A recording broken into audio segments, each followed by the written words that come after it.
Hello students, welcome back to ജൂപ്ലസ് academy. ഇന്ന് നമ്മൾ ബിസിനസ് സ്റ്റഡീസിൻ്റെ ലാസ്റ്റ് ചാപ്റ്ററിൻ്റെ കണ്ടിന്യൂഷൻ തന്നെയാണ്. പ്ലാനിങ് ആൻഡ് ഓർഗനൈസിങ്ങിൻ്റെ സെക്കൻഡ് പാർട്ടാണ് ഇവിടെ ഡിസ്കസ് ചെയ്യുന്നത്. അപ്പം കഴിഞ്ഞ ക്ലാസ്സിൽ നമ്മൾ പ്ലാനിങ് എന്തായിരുന്നു എന്ന് പറഞ്ഞു. മാനേജ്മെൻറ്റിൻ്റെ പ്രൈമറി ഫംഗ്ഷനായ പ്ലാനിങ് എടുത്തിട്ടുണ്ടായത്.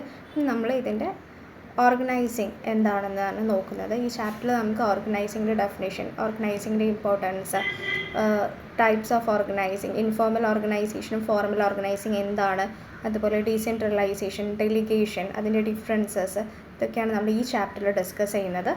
ഓക്കെ, അപ്പോൾ നമുക്ക് ചാപ്റ്ററിലോട്ട് കിടക്കാം. Organising, what you mean by organising എന്താണെന്ന് നോക്കാം. ഡെഫിനിഷൻ തന്നിട്ടുണ്ട്, അതെന്താണെന്ന് നമുക്ക് ചെക്ക് ചെയ്യാം. മാനേജ്മെൻറ്റിൻ്റെ പ്രധാന ധർമ്മങ്ങളിൽ ഒന്നാണ് സംഘാടനം. നാനാവിധ പ്രവർത്തനങ്ങളെ തിരിച്ചറിഞ്ഞ് യോജിപ്പിക്കുന്ന പ്രക്രിയയാണ് സംഘാടനം. ഒരു പൊതുലക്ഷ്യം മുൻനിർത്തി ഒന്നിച്ച് പണിയെടുക്കാൻ ജീവനക്കാർക്ക് കഴിവുണ്ടാക്കലാണ് സംഘടനത്തിൻ്റെ ലക്ഷ്യം. സംഘടിത ജീവനക്കാരുടെ കൂട്ടായ്മയ്ക്ക് പറയുന്ന പേരാണ് സംഘടന എന്നത്. ഓക്കെ, അപ്പോൾ എന്താണ് സംഘടന അഥവാ സംഘാടന എന്ന് പറഞ്ഞാൽ, ഓർഗനൈസിങ് എന്ന് പറഞ്ഞാൽ നമ്മുടെ പ്ലാനിങ് കഴിഞ്ഞതിന് ശേഷം വരുന്ന നെക്സ്റ്റ് മാനേജ്മെൻറ്റ് ഫംഗ്ഷനാണ് ഓർഗനൈസിങ്. ഓർഗനൈസിങ് എന്തുകൊണ്ട് ഉദ്ദേശിക്കുന്നത്, ഒരു ബിസിനസ്സിൻ്റെ ഉള്ളിലുള്ള പ്രവർത്തനത്തെ ഏകോപിപ്പിച്ച് മുന്നോട്ട് കൊണ്ടുപോയിട്ട് അത് വിജയിപ്പിക്കുന്ന ഒരു പ്രവർത്തനമാണ് ഓർഗനൈസിങ് അഥവാ സംഘടന എന്നതുകൊണ്ട് ഉദ്ദേശിക്കുന്നത്. അപ്പം എന്താണ് നമ്മൾ പറഞ്ഞിരുന്നത്, നമ്മൾ ഓൾറെഡി സെറ്റ് ചെയ്ത് വെക്കും, പ്ലാൻ ചെയ്യും, നമ്മുടെ എന്താ കാര്യം, ആ കാര്യങ്ങൾ ഇംപ്ലിമെൻറ്റ് ചെയ്യുന്നത് ഓർഗനൈസിങ്ങിലൂടെയാണ്.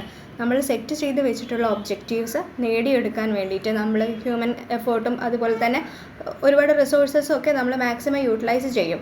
ആ ഒരു പ്രോസസ്സിനെയാണ് ആ ഓർഗനൈസിങ് എന്ന് പറയുന്നത്. അപ്പോൾ മനുഷ്യരുടെ പ്രവർത്തനവും അതുപോലെ ഈ റോ മെറ്റീരിയൽസും വേറെ റിസോഴ്സസിൻ്റെ ഒക്കെ ആവശ്യമുണ്ട് നമുക്കൊരു കാര്യം കംപ്ലീറ്റ് ചെയ്യണമെങ്കിൽ. അപ്പോൾ ഈ ഒരു റിസോഴ്സുകളെയൊക്കെ മാക്സിമം ഏതൊക്കെ രീതിയിൽ ഉപയോഗപ്പെടുത്താം, അത് ഏതൊക്കെയാണ്, എങ്ങനെയൊക്കെയാണ്, അതൊക്കെയാണ് നമ്മൾ ഓർഗനൈസിങ്ങിലൂടെ ചെയ്യുന്നത്. അപ്പോൾ നമ്മൾ ഇംപ്ലിമെൻറ്റേഷൻ ഓഫ് പ്ലാനാണ് ശരിക്കും ഓർഗനൈസിങ്ങിൽ നടക്കുന്നത്. അപ്പോൾ കഴിഞ്ഞ ചാപ്റ്ററിൽ നമ്മൾ പറഞ്ഞു പ്ലാനുകളൊക്കെ സെറ്റ് ആക്കുമെന്ന് പറഞ്ഞിട്ടുണ്ടായിരുന്നു.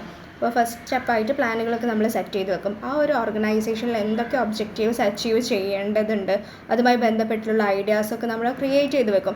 ഇത്തരത്തിലുള്ള ഈ പ്ലാനുകളൊക്കെ അനുസരിച്ച് മുന്നോട്ട് പോകാൻ വേണ്ടിയിട്ട്, മുൻപോട്ട് പോകണമെന്നുണ്ടെങ്കിൽ നമ്മൾ അത് ക്ലാരിഫൈ ചെയ്യണം.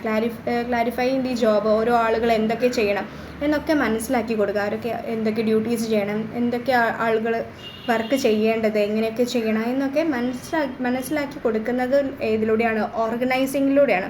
അതാണ് പറയുന്നത് മാനേജ്മെൻറ്റിൻ്റെ ഒരു പ്രധാന ധർമ്മങ്ങളിൽ ഒന്നാണ് സംഘടന അഥവാ ഓർഗനൈസിങ്. അപ്പോൾ എല്ലാ പ്രവർത്തനവും, ഒരു ബിസിനസ്സിൻ്റെ ഉള്ളിൽ വരുന്ന എല്ലാ പ്രവർത്തനങ്ങളും ഏകോപിപ്പിച്ച് മുന്നോട്ട് കൊണ്ടുപോകുന്ന, അതിനെ വിജയിപ്പിക്കുന്ന ഒരു പ്രവർത്തനമാണ് ഓർഗനൈസിങ്. ഓക്കെ, ഇനി നമുക്ക് ഇമ്പോർട്ടൻസ് ഓഫ് ഓർഗനൈസിങ് നോക്കാം. എൻ്റർപ്രൈസിൻ്റെ ഭരണവും പ്രവർത്തനവും സുഗമമാക്കുന്നതിനാൽ സംഘടന അത്യാവശ്യമാണ്. ജോലിയെയും ആളുകളെയും ശരിയായി ഗ്രൂപ്പ് ചെയ്യുന്നതിലൂടെ ഉൽപ്പാദനം വർദ്ധിക്കുന്നു, ജോലിയുടെ അമിതഭാരം പരിശോധിക്കുന്നു, പാഴാക്കുന്നത് കുറയുന്നു, ജോലിയുടെ തനി പകർപ്പ് നിയന്ത്രിക്കപ്പെടുന്നു, ഫലപ്രദമായ ഡെലിഗേഷൻ സാധ്യമാകും. രണ്ടാമതായി, ജോലിയുടെ വ്യക്തമായ വിഭജനത്തിലൂടെ പ്രവർത്തനങ്ങളുടെ വളർച്ചയ്ക്കും വൈവിധ്യവൽക്കരണത്തിനും ഓർഗനൈസേഷൻ സഹായിക്കുന്നു. ശരിയായ സംഘടനം വികസിപ്പിക്കുന്നതിനും വികേന്ദ്രീകരണത്തിൻ്റെ വ്യാപ്തിയും സ്വഭാവവും നിർണ്ണയിക്കാനും ഇത് സഹായിക്കുന്നു. സാങ്കേതികവും മാനുഷികവുമായ വിഭവങ്ങളുടെ ഉപയോഗത്തിനും ഓർഗനൈസേഷൻ നൽകുന്നു. ഇത് സർഗാത്മകത പ്രോത്സാഹിപ്പിക്കുകയും മാനേജ്മെൻറ്റ് വിവിധ തലങ്ങൾ തമ്മിലുള്ള ആശയവിനിമയം വർദ്ധിപ്പിക്കുകയും ചെയ്യുന്നു. ഇതെല്ലാവരുടെയും ശ്രമങ്ങളുടെ ഏകീകരണത്തിലൂടെ നയിക്കുന്നു. അപ്പോൾ എന്താണ് നമ്മുടെ ഇമ്പോർട്ടൻസ് ഓഫ് ഓർഗനൈസിങ് എന്ന് പറയുന്നത്, ക്ലാരിഫൈ ചെയ്യുന്നുണ്ട്, ക്ലാരിറ്റി ഇൻ വർക്കിംഗ് റിലേഷൻഷിപ്പ്. അപ്പോൾ എന്താണ്, who is accountable to whom, നമ്മളിപ്പോൾ ഞാൻ ആർക്ക് വേണ്ടിയിട്ടാണ് ജോലി ചെയ്ത് തീർക്കേണ്ടത്, എൻ്റെ ഒരു സുപ്പീരിയർ ആരാണ്, എൻ്റെ സബോർഡിനേറ്റ് ആരാണ് എന്നതിലൊക്കെ ഒരു ക്ലാരിറ്റി കൊണ്ടുവരാൻ ഓർഗനൈസിങ് ഹെൽപ്പ് ചെയ്യുന്നുണ്ട്. അതുപോലെ ഒപ്റ്റിമൽ യൂട്ടിലൈസേഷൻ ഓഫ് റിസോഴ്സസ്. അപ്പോൾ ഓർഗനൈസേഷൻ്റെ റിസോഴ്സ് ഏറ്റവും വേസ്റ്റ് കുറച്ച് എഫേർട്ട് ഇട്ടുകൊണ്ടോ ഏറ്റവും നല്ല രീതിയിൽ യൂസ് ചെയ്യാൻ ഓർഗനൈസിങ് ഹെൽപ്പ് ചെയ്യുന്നുണ്ട്. പിന്നെ ഇത് അഡാപ്റ്റേഷൻ ടു ചേഞ്ച്. നമ്മളിപ്പം ഈ ബിസിനസ് എൻവയോൺമെൻറ്റ് ഒക്കെ എപ്പോഴും മാറിക്കൊണ്ടിരിക്കുന്ന ഒന്നാണ്, സ്റ്റാറ്റിക് ആയിട്ട് നിൽക്കുന്നതല്ല. അപ്പോൾ ആ മാറ്റത്തിനൊത്ത് അഡാപ്റ്റ് ചെയ്ത് പോകാനൊക്കെ ഓർഗനൈസിങ് ഹെൽപ്പ് ചെയ്യുന്നുണ്ട്.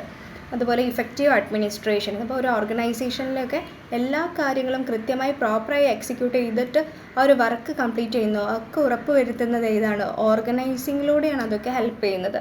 പിന്നെ എന്താ ഡെവലപ്മെൻറ്റ് ഓഫ് പേഴ്സണൽ. നമുക്കിപ്പം അതായത് മാനേജേഴ്സിൻ്റെ ഒക്കെ ഒരു ക്രിയേറ്റിവിറ്റി ഒക്കെ ഓർഗനൈസിങ് സ്റ്റിമുലേറ്റ് ചെയ്യുന്നത് വഴിയാണ് ഫ്യൂച്ചറിൽ വരാൻ ചാൻസ് ഉള്ള ഓരോ ചാലഞ്ചസും ഒക്കെ ഡീൽ ചെയ്യാൻ വേണ്ടിയിട്ടാണ് അവരെ നേരത്തെ തന്നെ ഡെവലപ്പ് ചെയ്തെടുക്കാനൊക്കെ ഓർഗനൈസിങ് ഹെൽപ്പ് ചെയ്യുന്നുണ്ട്.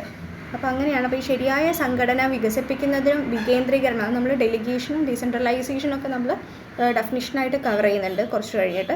അപ്പോൾ ആ ഒരു സർഗാത്മക പ്രോത്സാഹിപ്പിക്കുകയും പിന്നെ എന്താ ജോലിയെ വ്യക്തമായി വിഭജനത്തിലൂടെയൊക്കെ പ്രവർത്തനങ്ങളുടെ വളർച്ചയ്ക്കൊക്കെ ക്രിയേറ്റിവിറ്റിയൊക്കെ ഡെവലപ്പ് ചെയ്യാനും ഒക്കെ ഓർഗനൈസിങ് സഹായിക്കുന്നുണ്ട്. ഓക്കെ, നെക്സ്റ്റ് നമുക്കിതിൻ്റെ പ്രോസസ്സ് എന്താണ് എങ്ങനെയാണെന്ന് നോക്കാം. ഓർഗനൈസിങ്ങിൻ്റെ പ്രോസസ്സ് എന്ന് പറഞ്ഞാൽ ഇമ്പോർട്ടൻ്റ് ആണ്. ഫസ്റ്റ് വൺ, നിർവഹിക്കേണ്ട ജോലികൾ തിരിച്ചറിയുകയും ഗ്രൂപ്പ് ചെയ്യുകയും ചെയ്യുക.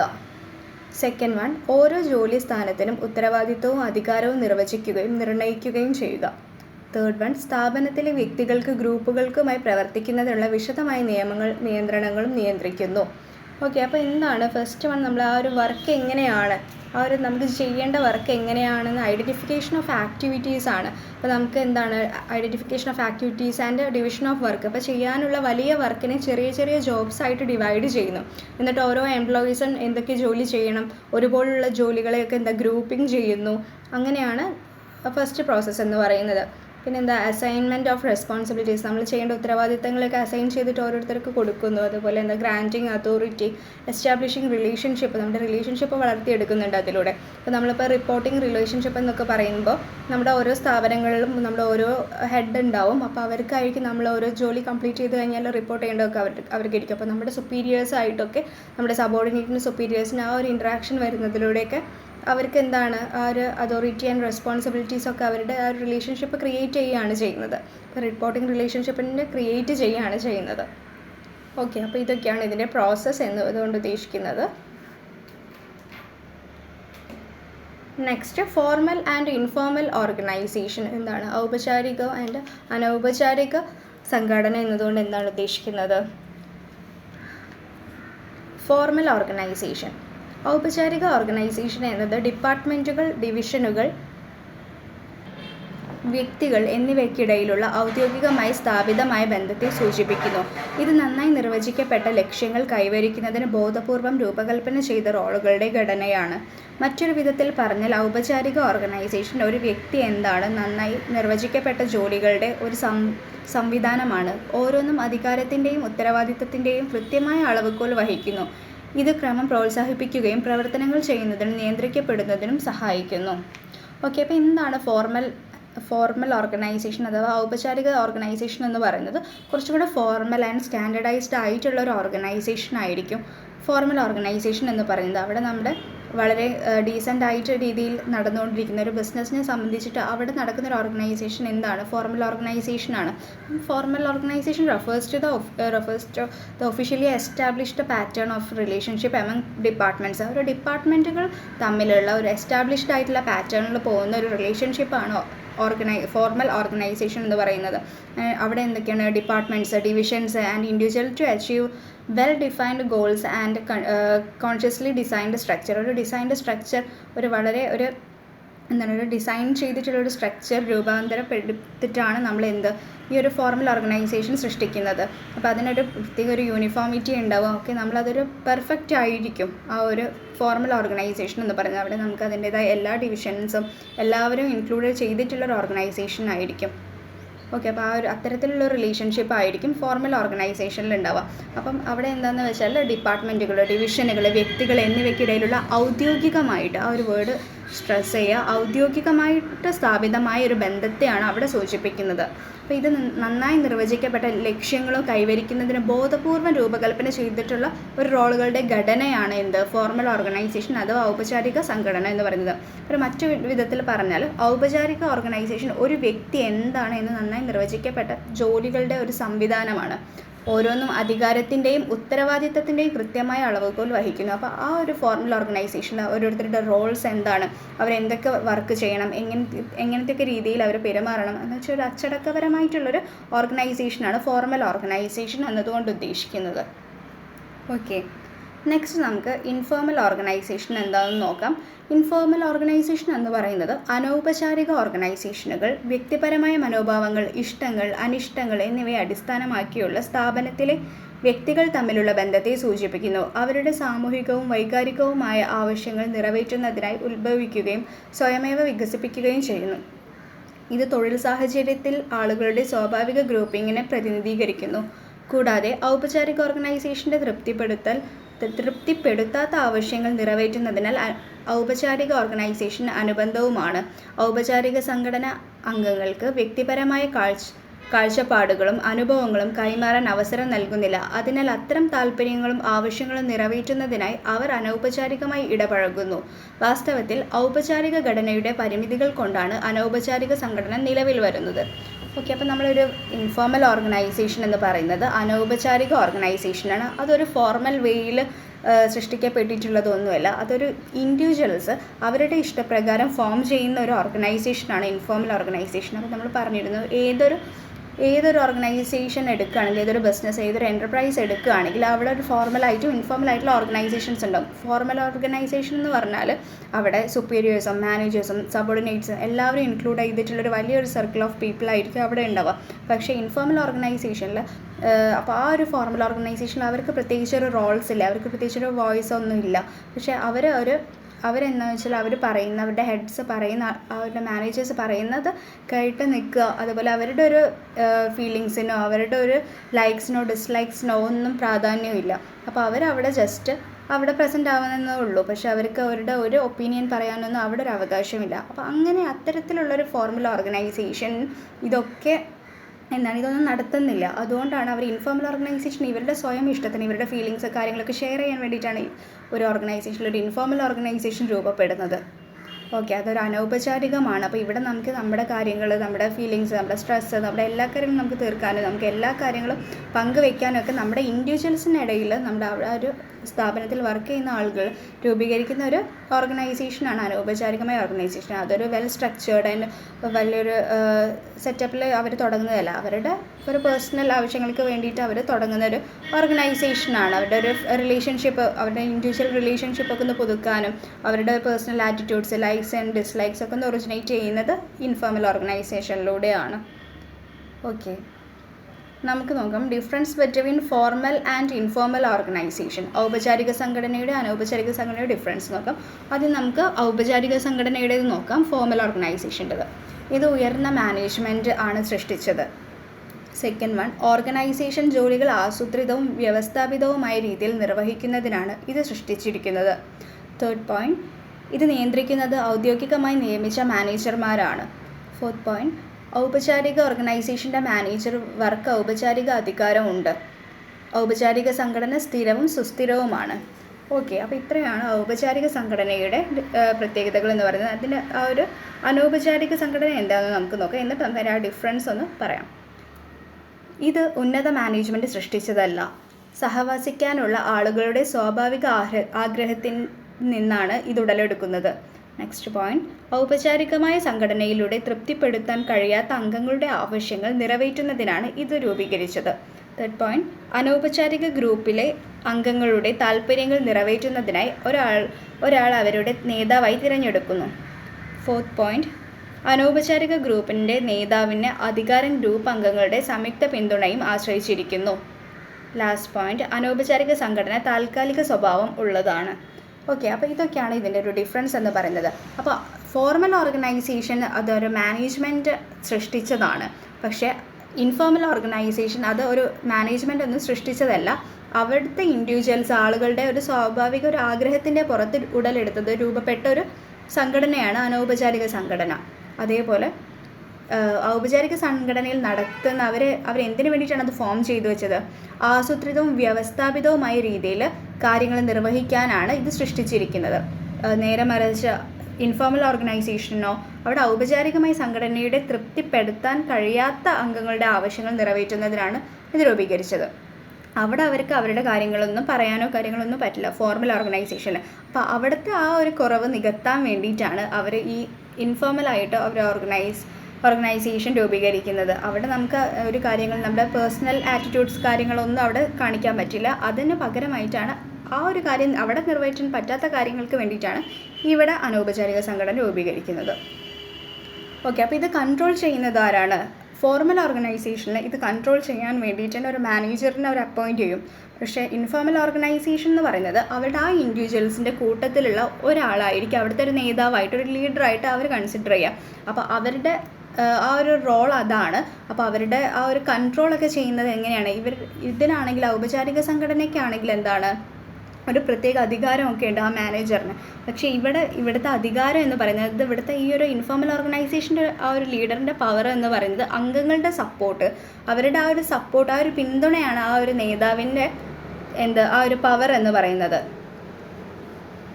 ഓക്കെ, ലാസ്റ്റ് പോയിന്റ്, ഔപചാരിക അധികാരമുണ്ട്. മാനേജറിന് ഒരു ഔപചാരികമായ അധികാരമുണ്ട്. നേരെ മറിച്ച് ഇവിടെ ഒരു പിന്തുണയെയാണ് ആശ്രയിച്ചിരിക്കുന്നത്. അതുപോലെ ഔപചാരിക സംഘടന സ്ഥിരവും സുസ്ഥിരവുമാണ്. അനൗപചാരിക സംഘടന എന്ന് പറയുന്നത് താൽക്കാലിക സ്വഭാവമുള്ളതാണ്. അപ്പോൾ ഈ ഒരു സ്റ്റാറ്റിക് ആയിട്ട് നിൽക്കുന്നത് ഫോർമൽ ഓർഗനൈസേഷൻ്റെതാണ്. അതാകുമ്പോൾ ആ ഒരു മെത്തേഡ് എന്ന് പറയുന്നത് ഏതൊരു ബിസിനസ്സിനെ സംബന്ധിച്ചിട്ടും ആ ഒരു ബിസിനസ് റൺ ചെയ്യുന്ന ഒരു കാലത്തോളം ആ ഒരു ഓർഗനൈസേഷനിൽ ഈ ഒരു ഫോർമൽ ഓർഗനൈസേഷൻ ആ ഒരു സെറ്റപ്പിൽ അത് കണ്ടിന്യൂ ചെയ്തുകൊണ്ടിരിക്കും. അതെന്ന് വെച്ചാൽ ആ ഒരു ബോർഡ് ഓഫ് ഡയറക്ടേഴ്സും കാര്യങ്ങളും എല്ലാ ഡിപ്പാർട്ട്മെൻറ്റ്സും എല്ലാം ഇൻക്ലൂഡ് ചെയ്തിട്ടുള്ളൊരു വലിയൊരു ഓർഗനൈസേഷനാണ് ഫോർമൽ ഓർഗനൈസേഷൻ എന്ന് പറയുന്നത്. നേരെ മറിച്ച് ഇൻഫോർമൽ ഓർഗനൈസേഷൻ എന്ന് പറയുന്നത് അവിടെയുള്ളൊരു വർക്കേഴ്സ്, അവിടെയുള്ളൊരു എംപ്ലോയീസ്, ആ ഒരു ഇൻഡിവിജ്വൽസ് മാത്രം ഫോം ചെയ്യുന്നതാണ്. അപ്പോൾ അവർക്കിടയിൽ അവരുടെ എല്ലാ പേഴ്സണലായിട്ടുള്ള എല്ലാ ആറ്റിറ്റ്യൂഡ്സും അവരുടെ ലൈക്സ് ആൻഡ് ഡിസ്ലൈക്സ് ഒക്കെ ഷെയർ ചെയ്ത് വരുന്ന സമയത്ത് ആ ഒരു ഇൻഡിവിജ്വൽസിൻ്റെ ഇടയിൽ തന്നെ ഒരു ഡിസ്പ്യൂട്ട് ഉണ്ടാവാൻ ചാൻസ് ഉണ്ട്.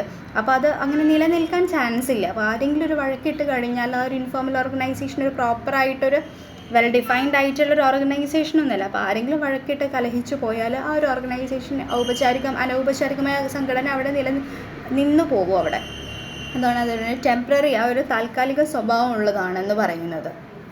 ഓക്കെ, നെക്സ്റ്റ് നമുക്ക് നോക്കാനുള്ളത് ഡെലിഗേഷൻ എന്താണെന്നാണ്. ഡെലിഗേഷൻ എന്ന് പറഞ്ഞാൽ ഓർഗനൈസേഷനുകളിൽ അവരെ ഏൽപ്പിച്ച എല്ലാ ജോലികളും പൂർത്തിയാക്കാൻ ഒരു മാനേജർക്ക് ബുദ്ധിമുട്ടാണ്. അതിനാൽ ചില ജോലികൾ ഔപചാരികമായി ചെയ്യാൻ ആവശ്യപ്പെട്ട മറ്റുള്ളവരിൽ നിന്ന് സഹായം സ്വീകരിക്കാൻ അദ്ദേഹത്തിന് കഴിയും. അതിനർത്ഥം അയാൾക്ക് ചില ജോലികൾ തൻ്റെ കീഴുദ്യോഗസ്ഥനെ ഏൽപ്പിക്കാനും അവർക്ക് ജോലി തുടരാനുള്ള അധികാരം നൽകാനും അതേസമയം അവരെ ഉത്തരവാദിത്തമുള്ളവരാക്കാനും കഴിയും. ഉദാഹരണത്തിന്, ഒരു പ്രൊഡക്ഷൻ മാനേജർക്ക് ഒരാഴ്ചയ്ക്കുള്ളിൽ 1000 യൂണിറ്റുകൾ ഉൽപ്പാദിപ്പിക്കാനുള്ള ലക്ഷ്യമുണ്ടായിരിക്കാം. 250 യൂണിറ്റുകൾ വീതം ഉൽപ്പാദിപ്പിക്കുന്നതിനും 250 യൂണിറ്റുകൾ സ്വയം ഉൽപ്പാദിപ്പിക്കുന്നതിനുമായി തൻ്റെ കീഴിലുള്ള 3 പേർക്ക് തൻ്റെ ജോലി വിതരണം ചെയ്യാനാകും. തുടർന്ന് ഉൽപ്പാദിപ്പിക്കുന്നതിന് സംഘടനാപരമായ വിഭവങ്ങൾ ഉപയോഗിക്കുന്നതിന് ആവശ്യമായ അധികാരവും അവർക്ക് നൽകണം. അങ്ങനെ ചെയ്യുന്നതിലൂടെ അദ്ദേഹം തൻ്റെ കീഴുദ്യോഗസ്ഥരെ പ്രവർത്തനരഹിതമായതിന് ഉത്തരവാദികളാക്കുന്നു. ഓക്കെ, അപ്പോൾ എന്താണ് ഡെലിഗേഷൻ എന്ന് പറഞ്ഞാൽ? ഒരു ഓർഗനൈസേഷനിൽ അവരെ ഏൽപ്പിച്ച എല്ലാ ജോലികളൊക്കെ പൂർത്തിയാക്കി ഒരു മാനേജേഴ്സിനെ സംബന്ധിച്ച് ചെയ്യാൻ ബുദ്ധിമുട്ടായിരിക്കും. അപ്പോൾ അവരുടെ ഒരു സബോർഡിനേറ്റിലേക്ക് ആ ഒരു ജോലി ചെയ്യാൻ ഏൽപ്പിക്കുകയാണ്. അങ്ങനെ ഒരാളിലേക്ക് മാത്രം ഏൽപ്പിക്കുന്ന നമുക്ക് ചെയ്യാൻ പറ്റാത്ത കാര്യം മറ്റൊരാളിലേക്ക് ഏൽപ്പിക്കുന്ന അത്തരത്തിലുള്ളൊരു വർക്ക് നമ്മൾ ഡിസ്ട്രിബ്യൂട്ട് ചെയ്യുന്ന ആ ഒരു പ്രവർത്തനമാണ് ഡെലിഗേഷൻ എന്ന് പറയുന്നത്. Okay, by which a superior assigns a part of his work to subordinate to perform the work so assigned. അപ്പോൾ എന്താണ്, ഞാനിപ്പോൾ ഒരു എക്സാമ്പിൾ പറയുകയാണെങ്കിൽ, ഞാനിപ്പം ക്ലാസ് ടീച്ചറാണെന്ന് വിചാരിക്കുക. അപ്പോൾ എനിക്കിപ്പം ചെയ്ത് തീർക്കാനുള്ള വർക്ക് എനിക്ക് ചെയ്യാൻ കഴിഞ്ഞിട്ടില്ല. അപ്പം ഞാൻ അതിനൊരു പകരമായിട്ട് എൻ്റെ ഒരു സബോർഡിനേറ്റ് ആയിട്ട് നമ്മൾ ക്ലാസ്സിനെ സംബന്ധിച്ചിട്ട് ലീഡറിനെ പറഞ്ഞിരുന്നു. അപ്പോൾ ഒരു ലീഡറായിരിക്കാം ഞാൻ ആ ഒരു വർക്ക് ഏൽപ്പിക്കുന്നത്, നോട്ട്സ് കൊടുക്കാൻ, അങ്ങനെ എന്തെങ്കിലും ഒരു ചെറിയ വർക്ക് ഞാൻ ഏൽപ്പിക്കുന്നത്. അപ്പോൾ ആ ലീഡറിനെ വിളിച്ചിട്ട് ലീഡർക്ക് അതിനുള്ള എല്ലാ പവറും എല്ലാം നൽകിക്കൊണ്ട് ആ വർക്ക് ചെയ്യാൻ വേണ്ടി ഞാൻ ഏൽപ്പിക്കുകയാണ്. അപ്പോൾ ഇത് നമ്മളൊരു ഓർഗനൈസേഷനെ പറ്റി ചിന്തിച്ചാൽ മതി. അപ്പോൾ ആ ഒരു മാനേജർ ഒരു എംപ്ലോയിനെ ഇപ്പം ടോപ്പ് ലെവൽ മാനേജർ ഒരു മിഡിൽ ലെവൽ മാനേജറിനെ വിളിച്ചിട്ട് അവർക്ക് ചെയ്യാൻ പറ്റാത്തൊരു കാര്യം ചെയ്യാൻ പറ്റാമെന്ന് വെച്ചാൽ അവരുടെ വർക്ക് ലോഡ് ആയതുകൊണ്ട് ചെയ്യാൻ പറ്റാത്തൊരു കാര്യം എന്നാണ്. ആ ഒരു കാര്യം മറ്റൊരു മാനേജറിനെ, ഒരു മിഡിൽ ലെവൽ എംപ്ലോയി ഒരു മാനേജറിനെ ഏൽപ്പിച്ചു കഴിഞ്ഞാൽ ആ വർക്ക് അവരെടുത്ത് ചെയ്യാൻ ഏൽപ്പിച്ച് അവർക്ക് എല്ലാ പവറും കാര്യങ്ങളൊക്കെ കൊടുത്ത് അവരെ നമ്മൾ ആ ഒരു വർക്ക് ചെയ്യാൻ അവർ റെസ്പോൺസിബിൾ ആക്കി എടുക്കുകയാണ് ചെയ്യുന്നത്. അതിലൂടെ അവരുടെ ഒരു ഗ്രോത്ത് ഉണ്ടാവും ഇങ്ങനെ കാര്യങ്ങൾ ചെയ്യുന്നതിലൂടെ. അതുപോലെ അവർക്കൊരു കമ്പനീനോട് ആ ഒരു ഫേമിനടുത്ത് ഒരു ഇൻട്രസ്റ്റ് ഉണ്ടാകുന്ന വെച്ചാൽ അവർ ചെയ്യേണ്ട കാര്യങ്ങൾ മറ്റുള്ളവരിലേക്ക് ഏൽപ്പിക്കുന്നു എന്നൊക്കെ ഒരു തോന്നൽ അവർക്ക് ഒരു ഇൻഡിപെൻഡൻസ് തോന്നും. അങ്ങനെയുള്ളൊരു കാര്യത്തെയാണ് നമ്മൾ ഡെലിഗേഷൻ എന്നതുകൊണ്ട് ഉദ്ദേശിക്കുന്നത്. നമ്മുടെ ഒരു കാര്യം നമ്മുടെ ഒരു സബോർഡിനേറ്റിനെ വെച്ച് ചെയ്യിക്കുന്നൊരു കാര്യം. ഓക്കെ, നെക്സ്റ്റ് നമുക്ക് നോക്കാൻ അതിൻ്റെ എലമെൻറ്റ്സ് നോക്കാം. ഡെലിഗേഷൻ്റെ elements of delegation. Assignment of responsibility. ഇത് ചുമതലകൾ ഏൽപ്പിക്കൽ എന്നും അറിയപ്പെടുന്നു. ചുമതലകളെ 2 ഭാഗങ്ങളായി തരംതിരിക്കാം. ഒരു ഭാഗം ഒരു വ്യക്തിക്ക് സ്വയം നിർവഹിക്കാൻ കഴിയും, മറ്റൊരു ഭാഗം അവൻ തൻ്റെ കീഴുദ്യോഗസ്ഥർക്ക് നിർവഹിക്കാൻ കഴിയും. സെക്കൻഡ് എലമെൻറ്റ് നോക്കാം, ഗ്രാൻറ്റിംഗ് അതോറിറ്റി. ഏതൊരു ജോലിയും നിർവഹിക്കുന്നതിന് ആവശ്യമായ ഔദ്യോഗിക അധികാരങ്ങളെയും സ്ഥാനത്തെയും അതോറിറ്റി എന്ന് സൂചിപ്പിക്കുന്നു. കീഴുദ്യോഗസ്ഥർക്ക് ചുമതലകൾ നൽകുമ്പോൾ ആവശ്യമായ അധികാരവും അവന് നൽകണം. ഉദാഹരണത്തിന്, ഒരു മാനേജർ തൻ്റെ കീഴിലുള്ള ഉദ്യോഗസ്ഥന് തൻ്റെ പേരിൽ കമ്പനിയുടെ അതിഥിയെ സ്വീകരിക്കാൻ ആവശ്യപ്പെടുമ്പോൾ കമ്പനി വാഹനം കൊണ്ടുപോകുക, താമസത്തിനായി കമ്പനി ഗസ്റ്റ് ഹൗസ് ബുക്ക് ചെയ്യുക തുടങ്ങിയ ചില അധികാരങ്ങളും അയാൾക്ക് നൽകണം. ആ ഒരു പവറും കൂടെ അവർക്ക് നമ്മൾ കൊടുക്കണം. അതാണ് ഗ്രാൻറ്റിംഗ് ഓഫ് അതോറിറ്റി എന്ന് പറയുന്നത്. നമ്മളൊരാളെ കൊണ്ടൊരു കാര്യം ചെയ്യിക്കുമ്പോൾ അതിനുള്ള എല്ലാ രീതിയിലുള്ള ആ ഒരു സോഴ്സ് നമ്മൾ അവർക്ക് കൊടുക്കുക, ആ ഒരു പവർ അവർക്ക് കൊടുക്കുക. ഓക്കെ, നെക്സ്റ്റ് എലമെൻ്റാണ് ഉത്തരവാദിത്തം സൃഷ്ടിക്കൽ. ഇതൊരു തരത്തിൽ ഉത്തരവാദിത്തം സൃഷ്ടിക്കലാണ്. ഇത് കീഴ് ജീവനക്കാരുടെ ഭാഗത്തെ ബാധ്യതയെ സൂചിപ്പിക്കുന്നു. ആ ജോലി ചെയ്തുവെന്ന് ഉറപ്പാക്കാൻ ഉത്തരവാദിത്തവും അധികാരവും നൽകപ്പെടുന്നു. മറ്റൊരു വിധത്തിൽ പറഞ്ഞാൽ, നിയുക്ത ചുമതലയുടെ പ്രകടനത്തിന് പ്രതിനിധി തൻ്റെ മേലുദ്യോഗസ്ഥനോട് പൂർണ്ണമായും ഉത്തരവാദിയാണ്. അങ്ങനെ മേലുദ്യോഗസ്ഥൻ തൻ്റെ കീഴുദ്യോഗസ്ഥൻ്റെ ഉത്തരവാദിത്തത്തിലൂടെ പ്രകടനം ഉറപ്പാക്കുന്നു. ആ ഒരു റെസ്പോൺസിബിളായിട്ട് നമ്മളൊരു കാര്യം ചെയ്ത് അത് ഏറ്റെടുത്ത് ചെയ്യാനുള്ള ആ ഒരു ഇത് കാണിക്കുകയും അത് അവർ നേരെ ആ ഒരു മാനേജറിൻ്റെ അവർ റെസ്പോൺസിബിളാണ് ആ ഒരു വർക്ക്, ആ ഒരു ദൗത്യം ഏറ്റെടുക്കാനൊക്കെ. അപ്പം അങ്ങനെ നമ്മൾ ഉത്തരവാദിത്തം സൃഷ്ടിക്കലാണ് ഈ ഒരു ഡെലിഗേഷൻ അതുകൊണ്ട് ഉദ്ദേശിക്കുന്നത്. ഓക്കെ, നെക്സ്റ്റ് നമുക്ക് ഡീസെൻട്രലൈസേഷൻ എന്താണെന്ന് നോക്കാം. വികേന്ദ്രീകരണം. എന്താണ് വികേന്ദ്രീകരണം എന്നതുകൊണ്ട് ഉദ്ദേശിക്കുന്നത്? വികേന്ദ്രീകരണം എന്നത് മാനേജ്മെൻറ്റിൻ്റെ എല്ലാ തലങ്ങളിലും എല്ലാ വകുപ്പുകളിലും അധികാരം ഏൽപ്പിക്കാനുള്ള വ്യവസ്ഥാപിത ശ്രമത്തെ സൂചിപ്പിക്കുന്നു. ഇത് നന്നായി പരിഗണിക്കുന്ന പ്ലാനിങ്ങിൻ്റെ കീഴിൽ തീരുമാനമെടുക്കാനുള്ള അധികാരത്തെ താഴ്ന്ന നിലയ്ക്ക് മാറ്റുന്നു. റോഡിലൂടെയുള്ള വാഹനങ്ങളുടെ ഗതാഗതം നിയന്ത്രിക്കുന്ന ട്രാഫിക് പോലീസിൻ്റെ കാര്യമെടുക്കാം. അദ്ദേഹം സംഘടനയിൽ താഴ്ന്ന നിലയ്ക്കുള്ള ഒരു സ്ഥാനം വഹിക്കുന്നു. എന്നിട്ടും അദ്ദേഹത്തിന് ധാരാളം അധികാരങ്ങൾ നൽകിയിട്ടുണ്ട്. ട്രാഫിക് നിയന്ത്രണം മെച്ചപ്പെടുത്തുന്നതിനുള്ള വഴികളിലും മാർഗങ്ങളിലും മുതിർന്നയാൾ ശ്രദ്ധ കേന്ദ്രീകരിക്കുന്നു. ബിസിനസ് യൂണിറ്റുകളുടെ കാര്യത്തിൽ അതുപോലെ എടുക്കുക. ഡിപ്പാർട്ട്മെൻറ്റ് മേധാവികൾക്ക് അവരുടെ വകുപ്പിൻ്റെ പ്രവർത്തനവുമായി ബന്ധപ്പെട്ട കാര്യങ്ങളും തീരുമാനങ്ങളും എടുക്കാനൊക്കെ അധികാരമുണ്ട്. ചേർക്കേണ്ട ഉൽപ്പന്നങ്ങൾ, ലൈനുകൾ, കൂടുതൽ നിക്ഷേപം തുടങ്ങിയ നിയമപരമായ തീരുമാനങ്ങൾ മുൻനിര മാനേജർമാർ സ്വയം ഒതുങ്ങുന്നു. ഓക്കെ, അപ്പോൾ വികേന്ദ്രീകരണത്തിന് ഒരു നിരവധി നേട്ടങ്ങളുണ്ട്. അപ്പോൾ എന്താണ് ഈ വികേന്ദ്രീകരണം എന്നതുകൊണ്ട് ഉദ്ദേശിക്കുന്നത്? ഡീസെൻട്രലൈസേഷൻ എന്നാൽ എന്താണ്? നമ്മുടെ ഈ ഒരു ഓർഗനൈസേഷൻ്റെ ഈ എല്ലാ ഡിപ്പാർട്ട്മെൻറ്റ്സിലേക്കും എല്ലാ ലെവലിലേക്കും ഡെലിഗേറ്റ് ചെയ്യുകയാണ് എന്ത് ഡീസെൻട്രലൈസേഷൻ. എല്ലാ പവറും കാര്യങ്ങളും നമ്മൾ ഒരു ജോലി ചെയ്യുമ്പോൾ നമ്മളിൽ മാത്രം ഒതുങ്ങാതെ അത് എല്ലാ ഡിപ്പാർട്ട്മെൻറ്റിലേക്കും. നമ്മൾ ഡെലിഗേഷൻ്റെ കാര്യത്തിൽ പറഞ്ഞിരുന്നു, അതൊരു സബോർഡിനേറ്റിലേക്കാണ് നമ്മളത് വർക്ക് കൊടുത്തത്. പക്ഷേ ഈ ഒരു ഡീസെൻട്രലൈസേഷൻ അധികാര വികേന്ദ്രീകരണം എല്ലാ ഡിപ്പാർട്ട്മെൻറ്റ്സും എല്ലാ ലെവലുകളിലേക്കും എല്ലാ മാനേജേഴ്സിലേക്കും എല്ലാ ഏരിയാസിലേക്കും നമ്മൾ ചെയ്യേണ്ട കാര്യങ്ങൾ ഡിസ്ട്രിബ്യൂട്ട് ചെയ്ത് കൊടുക്കുകയാണ്, ഡെലിഗേറ്റ് ചെയ്ത് കൊടുക്കുകയാണ്. അതിനാണ് ഈ ഡീസെൻട്രലൈസേഷൻ എന്ന് പറയുന്നത്. ഓക്കെ, അപ്പോൾ അതിൻ്റെ ഒരു നേട്ടം എന്താണ്? വികേന്ദ്രീകരണത്തിന് നിരവധി നേട്ടങ്ങളുണ്ട്. ഒന്നാമതായി ഇത് ഉയർന്ന തലത്തിലുള്ള മാനേജ്മെൻറ്റിൻ്റെ ജോലിഭാരം കുറയ്ക്കുന്നുണ്ട്. രണ്ടാമതായിട്ട് ഇത് ജീവനക്കാരെ പ്രചോദിപ്പിക്കാനും അവർക്ക് കൂടുതൽ സ്വയംഭരണം നൽകുകയും ചെയ്യുന്നു. ഇത് മുൻകൈയും സർഗാത്മകതയും പ്രോത്സാഹിപ്പിക്കുന്നു. വേഗത്തിലും ഉചിതമായ തീരുമാനങ്ങൾ എടുക്കാനും ഇത് ജീവനക്കാരെ സഹായിക്കുന്നു. ഈ പ്രക്രിയയിൽ ഉയർന്ന മാനേജ്മെൻറ്റിൻ്റെ പതിവ് ജോലികളിൽ നിന്ന് മോചിപ്പിക്കുകയും അത് നിർണായക മേഖലകളിൽ ശ്രദ്ധ കേന്ദ്രീകരിക്കാനും വളർച്ചയ്ക്ക് ആസൂത്രണം ചെയ്യാനും അവരെ പ്രാപ്തരാക്കുന്നു. ഓക്കെ, അപ്പോൾ ഈ ഡീസെൻട്രലൈസേഷൻ എന്നതുകൊണ്ട് ഉദ്ദേശിക്കുന്നത് ഈ ഓർഗനൈസേഷൻ്റെ എല്ലാ ഡിപ്പാർട്ട്മെൻറ്റിലേക്കും എല്ലാ ലെവലിലേക്കും ഡെലിഗേഷൻ ചെയ്യുന്നതാണ് ഈ ഡീസെൻട്രലൈസേഷൻ എന്ന് പറയുന്നത്. അപ്പോൾ അതിന് കുറേ നേട്ടങ്ങളുണ്ട്. തീരുമാനങ്ങളൊക്കെ എടുക്കാനും ഈ ടോപ്പ് ലെവൽ മാനേജേഴ്സ് മാത്രമല്ല അതിലുണ്ടാവും, അതിൽ മിഡിൽ ലെവൽ മാനേജേഴ്സും ലോവർ ലെവൽ മാനേജേഴ്സിനും ഒക്കെ പങ്കുണ്ടാവുന്നുണ്ട്. അതുപോലെ ഈ ടോപ്പ് മാനേജേഴ്സിനൊക്കെ സംബന്ധിച്ചിട്ട് ഡീസെൻട്രലൈസേഷൻ എന്ന് പറയുന്നത് ഒരു ആശ്വാസമാണ്. അപ്പോൾ എല്ലാ കാര്യങ്ങളും അവർ സ്വയം ചെയ്യേണ്ട കാര്യമില്ല, അത് എല്ലാവരിലേക്കും ഡിസ്ട്രിബ്യൂട്ട് ആയി പോകുന്നുണ്ട്, എല്ലാവരിലേക്കും അത് ഡെലിഗേറ്റ് ആവുന്നുണ്ട്. അപ്പം അവർക്കതൊരു റിലീഫ് തന്നെയാണ് ഈ ടോപ്പ് ലെവൽ മാനേജേഴ്സിനൊക്കെ പറയുന്നത്. അപ്പം ഡെലിഗേഷൻ എന്ന് പറയുന്നത് ഒരു superior by which a superior assign a part of his work to subordinate ആണ് to perform the work so assigned. Decentralisation എന്ന് പറയുന്നത് അത് നേരെ ഡിപ്പാർട്ട്മെൻറ്റിലേക്കും ഡിവിഷനുകളിലേക്കും എല്ലാ തലങ്ങളിലേക്കും ഈ വകുപ്പുകളും അധികാരമൊക്കെ ഏൽപ്പിക്കുന്ന ഒരു വ്യവസ്ഥാപിതമായ ശ്രമമാണ് ഡീസെൻട്രലൈസേഷൻ അതുകൊണ്ട് ഉദ്ദേശിക്കുന്നത്. ഓക്കെ, ഇനി നമുക്ക് difference between delegation and decentralisation നോക്കാം. ഡെലിഗേഷൻ എന്നത് ഉത്തരവാദിത്തവും അധികാരവും നൽകുകയും അതുവഴി ഉത്തരവാദിത്തം സൃഷ്ടിക്കുകയും ചെയ്യുന്ന പ്രക്രിയയാണ്. ആസൂത്രിത പ്രതിനിധി സംഘത്തിൻ്റെ അന്തിമ ഫലമാണ് വികേന്ദ്രീകരണം. നെക്സ്റ്റ് പോയിന്റ്, അധികാരത്തിൻ്റെ ഡെലിഗേഷൻ മാനേജർമാരും അവൻ്റെ കീഴുദ്യോഗസ്ഥരും തമ്മിൽ നടക്കുന്നു. അതേസമയം വികേന്ദ്രീകരണത്തിൽ മുഴുവൻ ഓർഗനൈസേഷനും ഉൾപ്പെടുന്നു. കൂടാതെ അത് ഉയർന്ന മാനേജറിനും ഡിപ്പാർട്ട്മെൻറ്റുകൾക്കും ഇടയിലാണ്. നെക്സ്റ്റ് പോയിന്റ്, ജോലി വേഗത്തിലാക്കാൻ ഡെലിഗേഷൻ നടത്തുന്നു. അത് അത്യന്താപേക്ഷിതമാണ്. വികേന്ദ്രീകരണം ഓപ്ഷണൽ ആണെങ്കിലും സാധാരണയായി വലിയ തോതിലുള്ള ഓർഗനൈസേഷനുകളിലാണ് ഡീസെൻട്രലൈസേഷൻ ചെയ്യപ്പെടുന്നത്. നെക്സ്റ്റ് പോയിന്റ്, ഡെലിഗേഷൻ്റെ കാര്യത്തിൽ ചുമതലയും അധികാരവും ഡെലിഗേറ്റർ പിൻവലിക്കാവുന്നതാണ്. അധികാര വികേന്ദ്രീകരണത്തിൻ്റെ കാര്യത്തിൽ അത്ര എളുപ്പമല്ല. ഓക്കെ, അപ്പോൾ ഇതാണ് ഇതിൻ്റെ ഈ ഒരു ഡിഫറൻസ് എന്ന് പറഞ്ഞാൽ ഈസിയാണ്. അപ്പോൾ ഈ ഡെലിഗേഷൻ എന്ന് പറഞ്ഞാൽ ഈ ഉത്തരവാദിത്വവും അധികാരമൊക്കെ നൽകുകയും അതുവഴി ഉത്തരവാദിത്വം സൃഷ്ടിക്കുകയും ചെയ്യുന്നൊരു പ്രക്രിയയാണ് ഡെലിഗേഷൻ എന്ന് പറയുന്നത്. അതുപോലെ അധികാരത്തിൻ്റെ ഈ ഡെലിഗേഷൻ മാനേജർമാരും അവരുടെ കീഴുദ്യോഗസ്ഥരും തമ്മിലാണ് നടക്കുന്നത്. പക്ഷേ ഡീസെൻട്രലൈസേഷൻ്റെ കാര്യത്തിൽ അത് വലിയൊരു ആ ഒരു മൊത്തം ഡിപ്പാർട്ട്മെൻറ്റ്സ്, ആ ഒരു ബിസിനസ്സിൻ്റെ മൊത്തം ഡിപ്പാർട്ട്മെൻറ്റ്സും ഡിവിഷൻസും എല്ലാത്തിലും ഉൾപ്പെടുന്നൊരു കാര്യമാണ് ഡീസെൻട്രലൈസേഷൻ എന്ന് പറയുന്നത്. പിന്നെ ജോലിയൊക്കെ വേഗത്തിലാവാൻ ഈ ഡെലിഗേഷൻ നമ്മുടെ ജോലിയൊക്കെ വേഗത്തിലാക്കാൻ സഹായിക്കുന്നുണ്ട്. അത് അത്യന്താപേക്ഷിതമാണ്. പക്ഷേ ഈ ഡീസെൻട്രലൈസേഷൻ അതൊരു ഓപ്ഷണലാണ്. അത് നമുക്ക് ചെയ്യണമെന്നില്ല. പക്ഷേ അത് എല്ലാ ബിസിനസ്സിലും പോസിബിൾ അല്ല. അത് വലിയ ഓർഗനൈസേഷൻസിലൊക്കെ ഈ ഡീസെൻട്രലൈസേഷൻ അധികാര വികേന്ദ്രീകരണം നടക്കുകയുള്ളൂ. അവിടെയാണ് കുറേ ഡിപ്പാർട്ട്മെൻറ്റ്സും കാര്യങ്ങളുണ്ടാവും. അപ്പോൾ അവരിലേക്കൊക്കെ ജോലി കൊടുക്കാനും ഡെലിഗേറ്റ് ചെയ്യാൻ പറ്റുന്നത് വലിയ സ്ഥാപനങ്ങളിലാണ്. പിന്നെ ഡെലിഗേഷൻ്റെ കാര്യത്തിൽ ഈ ചുമതലയും അധികാരമൊക്കെ ഡെലിഗേറ്റർക്ക് പിൻവലിക്കാവുന്നതാണ്. ആ ഒരു സുപ്പീരിയർ ഇപ്പോൾ ഒരു സബോർഡിനേറ്റിന് ജോലി കൊടുക്കുകയാണെങ്കിൽ അത് വേണ്ടാന്ന് വെക്കാൻ അവർക്ക് പറ്റുന്നതാണ്. പെട്ടെന്ന് തന്നെ ഒരു നോ കൊടുക്കാൻ പറ്റും. പക്ഷേ ഈ ഡീസെൻട്രലൈസേഷൻ്റെ കാര്യത്തിൽ നമ്മളതൊരു വലിയൊരു ഡിപ്പാർട്ട്മെൻറ്റുകളിലേക്കും വലിയ ഒരു ഏരിയാസിലേക്ക് നമ്മൾ ആ ഒരു സംഭവം അധികാരം കൊടുത്തുകൊണ്ടിരുന്നാൽ അത് പെട്ടെന്ന് പിൻവലിക്കുക എന്ന് പറയുന്നത് അത്ര ഈസി ആയിട്ടുള്ള കാര്യമില്ല. അത് കുറച്ച് ടാസ്ക്കാണ്. അത് പെട്ടെന്ന് പിൻവലിക്കാൻ പറ്റില്ല. അതാണ് ഇതിൻ്റെ ഒരു ഡിഫറൻസ് എന്ന് പറയുന്നത്.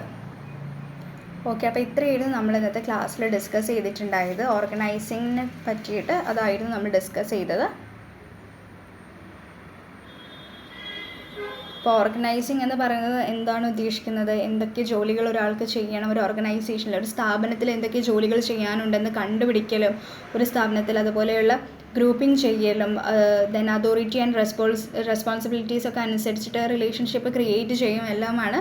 എന്തിനു വേണ്ടിയിട്ടാണ്? For accomplishing objectives. ആ ഒരു ഒബ്ജക്റ്റീവ് ലക്ഷ്യം നേടാൻ വേണ്ടിയിട്ട് നമ്മളെ സജ്ജരാക്കുക. ആ ഒരു കാര്യങ്ങളൊക്കെ ചെയ്യാൻ വേണ്ടിയിട്ട് എന്തൊക്കെ ജോലികൾ നിർവഹിക്കേണ്ട ജോലികൾ തിരിച്ചറിയുകയും ഗ്രൂപ്പിംഗ് ചെയ്യുകയും ഓരോ സ്ഥാനത്തിനും ഉത്തരവാദിത്വവും അധികാരവും നിർണ്ണയിക്കുകയും ചെയ്യുക. അതേപോലെ സ്ഥാപനത്തിലെ വ്യക്തികൾക്ക് ഗ്രൂപ്പുകളുമായി പ്രവർത്തിക്കാനുള്ള വിശദമായ നിയമങ്ങളും നിയന്ത്രണങ്ങളും ഒക്കെ കൊടുക്കുന്നത്. അതൊക്കെ ഈ ഓർഗനൈസിങ്ങിലൂടെ പോസിബിൾ ആയിട്ടുള്ള കാര്യങ്ങളാണ്. അപ്പോൾ പ്രോസസ് ഓഫ് ഓർഗനൈസിങ് എന്തൊക്കെയായിരുന്നു? Identification of activities, grouping activities, assignment of responsibilities, granting authority, അതുപോലെ എസ്റ്റാബ്ലിഷിംഗ് റിലേഷൻഷിപ്പ്, ഇതൊക്കെയായിരുന്നു അതിൻ്റെ ഒരു പ്രോസസ്സ് എന്ന് പറയുന്നത്.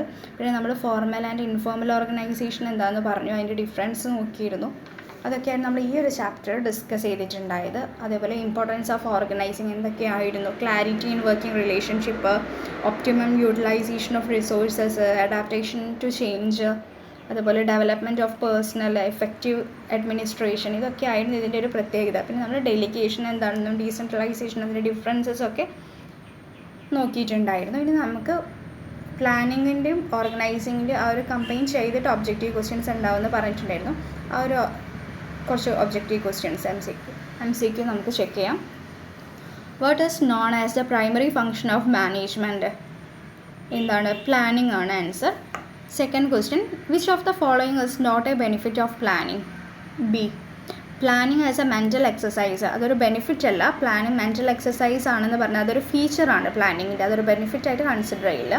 Okay, next, which of the following as a benefit of planning? Option D, all of the above. അപ്പോൾ എന്തൊക്കെയാണ് benefit of planning? Helps in avoiding confusion and misunderstanding, ensure clarity in thought and action, useless and redundant activities are minimized or eliminated. ഇതൊക്കെയാണ് benefits of planning എന്ന് പറയുന്നത്. Next question, which of the following cannot be delegated? Option A, responsibility and accountability. Fifth question, authority granted to an employee should be? Option B, equal to the responsibility interested to him. Last question, which of the following is not a demerits of the informal organization? Option B, it gives more important studies and structure and work. Okay, അപ്പോൾ ഇത്ര ക്വസ്റ്റ്യൻസാണ് നമ്മൾ discuss ചെയ്തത്. Okay, അപ്പോൾ നമ്മുടെ organising, planning and organising എന്ന് പറഞ്ഞാൽ 11th chapter ഇവിടെ wind up ചെയ്യുകയാണ്. നമ്മളെല്ലാം ഇമ്പോർട്ടൻ്റ് ആയിട്ടുള്ള ഏരിയാസും കവർ ചെയ്തിട്ടുണ്ട്. ഈ വീഡിയോയുടെ സെക്കൻഡ് പാർട്ട് ആണിത്. ഇതിൻ്റെ ഫസ്റ്റ് പാർട്ട് കാണണമെങ്കിൽ ഇതിൻ്റെ മുന്നത്തെ ക്ലാസ്സിൽ നമ്മൾ പ്ലാനിങ്ങിന് ഡീറ്റെയിൽ ആയിട്ട് ഡിസ്കസ് ചെയ്തിട്ടുണ്ട്. ഓക്കെ, നമുക്ക് ക്ലാസ് വൈൻഡപ്പ് ചെയ്യാം. Thank you.